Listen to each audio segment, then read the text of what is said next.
ભારતના ઇતિહાસમાં પહેલીવાર આ વર્ષે પેપરલેસ બજેટ રજૂ કરવામાં આવ્યું। 64,180 કરોડના બજેટની સાથે નાણાપ્રધાન આત્મનિર્ભર સ્વસ્થ ભારત યોજના શરૂ કરાશે। 70,000 ગામડાઓને વેલનેસ સેન્ટરની મદદ મળશે। તો હેલ્થ એન્ડ વેલબીંગમાં નાણાપ્રધાને કહ્યું કે 602 જિલ્લામાં ક્રિટિકલ કેર હોસ્પિટલ શરૂ કરવામાં આવશે। નેશનલ સેન્ટર ફોર ડિસીઝ કંટ્રોલને મજબૂત કરવામાં આવશે। 15 હેલ્થ ઇમરજન્સી ઓપરેશન સેન્ટર શરૂ કરાશે। તો કોરોનાની રસીને લઈને પણ બજેટમાં વાત થઈ। વધુ 2 વેક્સિન ઝડપથી આવશે। આ સાથે નાણાપ્રધાને કહ્યું કે કોરોના વિરુદ્ધની લડાઈમાં 2021માં પણ ચાલુ રહેશે। તો વન નેશન વન રેશન કાર્ડને 32 રાજ્યોમાં મંજૂર કરવામાં આવશે। 86% લોકો તેમાં કવર કરી લેવામાં આવ્યા। ઉજ્જવલા યોજનાનો ફાયદો 1 કરોડથી વધારે મહિલાઓ સુધી પહોંચાડવામાં આવશે। તો ખેડૂતો માટે વર્ષ 2021-22માં એગ્રીકલ્ચર ક્રેડિટ ટાર્ગેટ 16.5 લાખ કરોડનો છે। ઓપરેશન ગ્રીન સ્કીમમાં ઝડપથી ખરાબ થતા 20 પાકનો પણ સમાવેશ કરવામાં આવશે।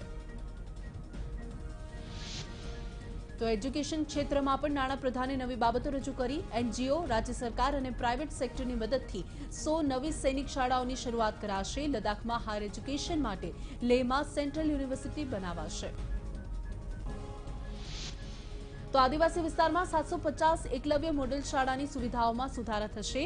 અનુસૂચિત જાતિના 4 કરોડ બાળકો માટે 6 વર્ષમાં 35,219 કરોડ રૂપિયાનો ખર્ચ થશે। આદિવાસી બાળકો માટે પોસ્ટ મેટ્રિક સ્કોલરશીપ પણ લવાશે। નાણાપ્રધાને આગામી વસ્તી ગણતરીને ડિજિટલ કરવાની જાહેરાત કરી કે જેમાં 3,768 કરોડ રૂપિયાનો ખર્ચ થશે। આ સાથે ડિજિટલ પેમેન્ટને પ્રોત્સાહન આપવા માટે 1,500 કરોડની જોગવાઈ કરી। નેશનલ રિસર્ચ ફાઉન્ડેશન પર 50,000 કરોડનો ખર્ચ કરાશે।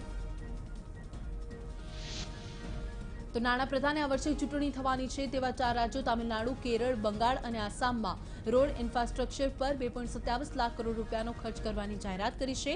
તેમાં બંગાળ કરતાં વધારે તામિલનાડુ પર ફોકસ કરવામાં આવ્યું છે। 1 ઓક્ટોબરથી નવી કસ્ટમ ડ્યુટી લાગુ થશે। કપાસની આયાત પર ટેક્સ લાગુ કરાયો છે। કોપર પર કસ્ટમ ડ્યુટી ઘટાડીને 2.5% કરવામાં આવી છે। સ્ટીલ પર કસ્ટમ ડ્યુટી ઘટાડીને 7.5% કરવામાં આવી છે।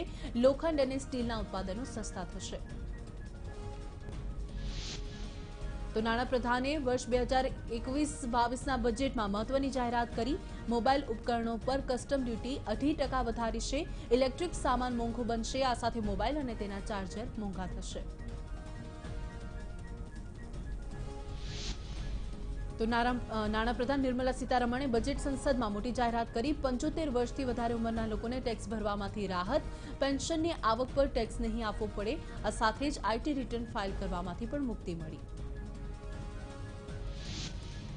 પેટ્રોલ ડીઝલની કિંમતમાં કૃષિ સેસ લાગુ કરવામાં આવ્યું। પેટ્રોલમાં 2 અને ડીઝલમાં 4 રૂપિયા કૃષિ સેસ લગાવવામાં આવે છે, જો કે ગ્રાહકોને આ ભાવ વધારો લાગુ નહીં પડે। ઇન્સ્યોરન્સ અને બેન્કિંગ સેક્ટર માટે ઇન્સ્યોરન્સ એક્ટ 1938માં ફેરફાર કરાશે। ઇન્સ્યોરન્સ સેક્ટરમાં એફડીઆઈને 49%થી વધારીને 74% કરવામાં આવશે। તો આઈડીબીઆઈ સાથે 2 બેંક અને એક પબ્લિક સેક્ટર કંપનીમાં રોકાણ કરવામાં આવશે। તે માટે કાયદામાં ફેરફાર કરાશે। એલઆઈસી માટે આઈપીઓ પણ લાવવામાં આવશે। આ સાથે સહકારી બેંકમાં 20,000 કરોડનું રોકાણ કરાશે। તો દેશમાં જલ્દી જ સોનું અને ચાંદીના ભાવમાં ઘટાડો જોવા મળશે। સરકારે બજેટમાં કસ્ટમ ડ્યુટી ઘટાડવાનો પ્રસ્તાવ કર્યો છે। હાલ સોના અને ચાંદી પર 12.5% કસ્ટમ ડ્યુટી છે। બજેટમાં તેને ઘટાડી 10% કરવાનો પ્રસ્તાવ કરાયો છે। કિંમત ઘટાડાથી માંગ વધે તેવી શક્યતા। તો નાણાપ્રધાને સામાન્ય બજેટમાં જૂની કારને સ્ક્રેપ કરવાની જાહેરાત કરી છે કે જેથી પ્રદૂષણ કંટ્રોલ થશે। ઓઇલ આયાત બિલમાં પણ ઘટાડો થશે। ઓટોમેટેડ ફિટનેસ સેન્ટર બનાવાશે। ખાનગી માલિકીની કારને 20 વર્ષ બાદ આ સેન્ટરમાં મોકલવી પડશે। નવી ગાડી 30% સુધી સસ્તી મળશે।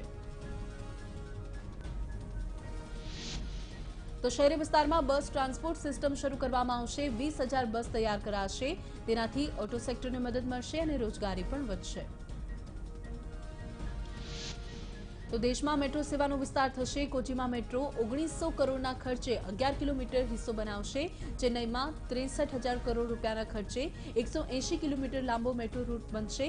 આ સાથે નાગપુર અને નાસિકમાં પણ મેટ્રો બનશે। વડાપ્રધાન મોદીએ સામાન્ય બજેટ પર પ્રતિક્રિયા આપી અને કહ્યું કે આ બજેટ નવા ભારતના આત્મવિશ્વાસને ઉજાગર કરનારું છે। બજેટ દેશના ઇન્ફ્રાસ્ટ્રક્ચરમાં બદલાવ લાવશે। આ સાથે યુવાઓને અનેક તક આપશે।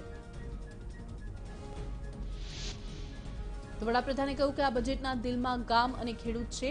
આવા બજેટ ખૂબ જ ઓછા જોવા મળે છે કે જેની શરૂઆતમાં ખૂબ સારા રિસ્પોન્સ આવ્યા હોય।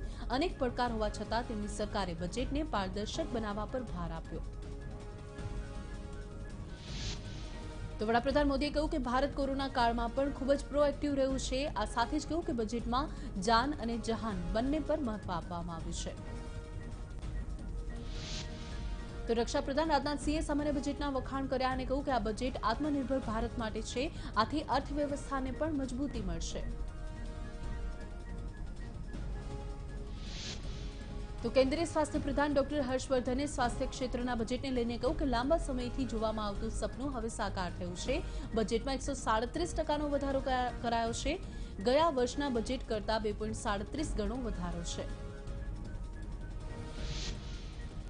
દિલ્હીના મુખ્યપ્રધાન કેજરીવાલે બજેટ મામલે સરકાર પર આક્ષેપ કર્યો છે। આ બજેટ માત્ર કેટલીક મોટી કંપનીઓને ફાયદો આપનારું છે।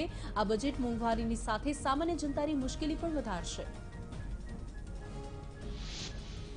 તો કોંગ્રેસે બજેટ મામલે સરકાર પર આક્ષેપ કર્યા અને કહ્યું કે નાણાપ્રધાન નિર્મલા સીતારમણે જીડીપીમાં છેલ્લા 37 મહિનામાં આવેલા ભારે ઘટાડાનો ઉલ્લેખ કર્યો નથી અને આ સાથે જ બજેટમાં અર્થવ્યવસ્થાને વેગ આપવા પર ધ્યાન નથી અપાયું। તો બજેટને મામલે કોંગ્રેસ નેતા રાહુલ ગાંધીએ મોદી સરકાર પર પ્રહાર કર્યા અને કહ્યું કે સામાન્ય લોકોના હાથમાં કેશ આપવાને બદલે મોદી સરકાર પોતાના કેટલાક ઉદ્યોગપતિ મિત્રોને ભારતની સંપત્તિ આપવા માંગે છે। કેન્દ્ર સરકાર સામાન્ય બજેટ 2021-22ને લઈને કોંગ્રેસ નેતા શશી થરૂરનો કટાક્ષ અને કહ્યું કે થરૂરે ભાજપ સરકારની તુલના મોટર મિકેનિક સાથે કરી। જો કે કેન્દ્ર સરકાર આ બજેટને તમામ વર્ગના લોકો માટે ફાયદાકારક ગણાવી રહી છે। તો ટીએમસીએ કેન્દ્ર સરકારના બજેટ પર પ્રહાર કર્યા। ડાબેરી નેતા મોહમ્મદ સલીમ અલીએ કહ્યું કે આ બજેટ 100% દ્રષ્ટિહીન છે। આ બજેટ છે કે ઓઇલેક્સ। તો મુખ્યપ્રધાન વિજય રૂપાણીએ કેન્દ્રીય બજેટને આવકાર્યું અને કહ્યું કે કેન્દ્રીય બજેટથી ગુજરાતના વિકાસને વેગ મળશે। બજેટમાં તમામ પાસાઓને આવરી લેવામાં આવ્યા છે। બજેટમાં વિકાસને કેન્દ્ર સ્થાને રાખવામાં આવે છે। ખેડૂતો, યુવાનો, મધ્યમ વર્ગ અને નાના વેપારીઓને બજેટમાં આવરી લેવામાં આવ્યા।